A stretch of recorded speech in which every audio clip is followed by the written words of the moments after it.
We all look out at the same world, from the same planet, under the same sky.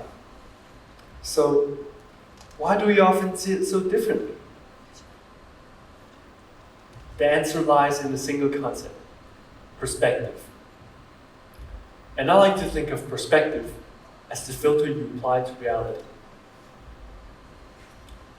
You know, the filters on our phone cameras: vivid, dramatic, warm, cool, whatever. You can point your phone at the same scene, but with a different filter, the image transforms. It's the same picture, the same objects, but the feeling, the atmosphere, the story the picture tells is completely different. This concept is constantly applied to life, even if you don't notice. For instance, you may be focusing on different elements and having different conversations in your mind about what you're experiencing right now. Now, some of you are really paying attention. Others are just maybe listening, but not really digesting the information they hear. And there's definitely someone up there close to falling asleep. From my position, this stage is like an abstract painting. Some might be captivating, seeing a story in the brushstrokes. Others see a mess, random splashes of color that don't make any sense. So, who's right? Is the person who finds it beautiful correct, and the one who finds it dull wrong? No. They're just using different filters. Their minds are processing the same visual information through a different set of rules, a different history, a different emotional landscape. Perspective is not about objective truth. It's about our truth. And this filter changes how we feel, what we value, and how we react. Let me tell you a story about two friends, Jake and Alicia. They were eating at a restaurant. On the table, there was a small, unassuming pack of tissues. They used them throughout the meal, assuming that they were free. Everything was going well until the end of the meal. When the waiter came, she said that the tissues costed an extra fee of 1 yuan. Only 1 yuan. However, Jake's enjoyment suddenly went down. He became a bit frustrated and felt like he was scammed. Let's be logical for a second. The cost of the tissues was a fraction of a fraction compared to the cost of the meal. It was supposed to feel like nothing, right? But his enjoyment deflated. That 1 RMB felt heavier and more significant than the entire cost of the meal. His good mood was, for a moment, overshadowed by this tiny, unexpected change. Why? Why would his brain do that? Just for 1 RMB?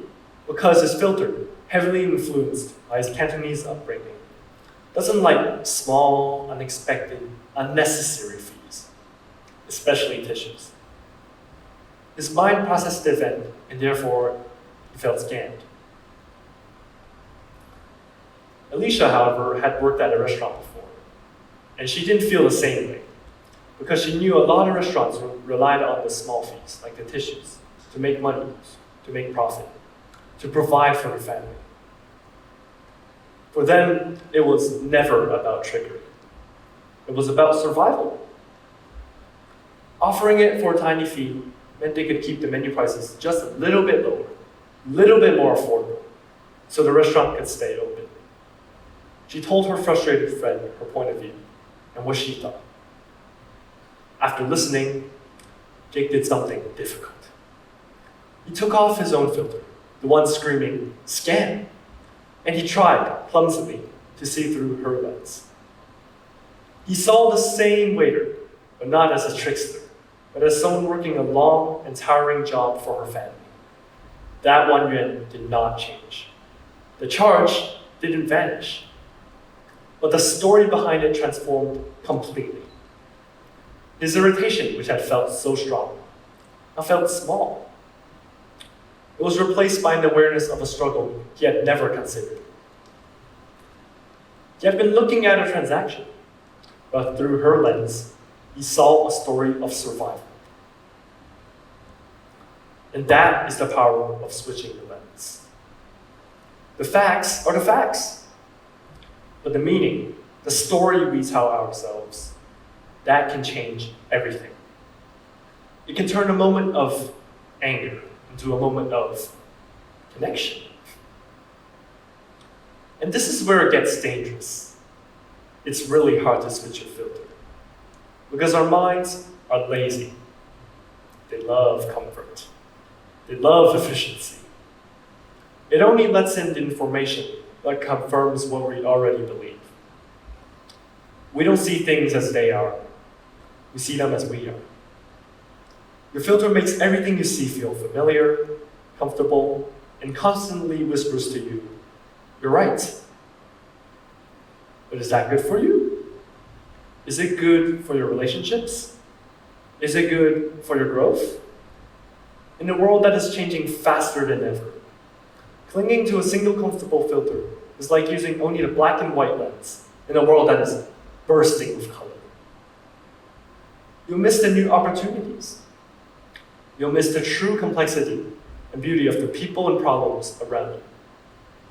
Jake would have never felt the positive feelings and intentions of placing the tissues as a so-called scan if he hadn't tried on Alicia's lens. He would have just kept on hating the restaurant's action. So, what do? Do we throw our filters away? No, we can't. But we can choose to switch them. I believe the most vital skill for the 21st century isn't just intelligence or even empathy. It's embracing the truths that lead to new perspective. It's the often difficult act of thinking about your own thinking. It's pausing in the heat of an argument and asking yourself, what filter am I using right now? Am I always right? And then the courageous next step, asking yourself, what would this look like through their filter? It's about having the courage to temporarily take off your own lens, wipe the glass clean, and try on someone else's, to see the world through the eyes of someone different. The goal is not to abandon your own lens. It's to realize that it is only one version of the picture. It's one filter in an infinite library of filters. By collecting and trying on multiple perspectives, you build a mosaic. A richer, more complete, more resilient, and more compassionate understanding of our world. My name is Howard, and my challenge to you today is this. Don't just live on your default filter setting. That's autopilot. Be the photographer of your own mind. Get curious. Experiment.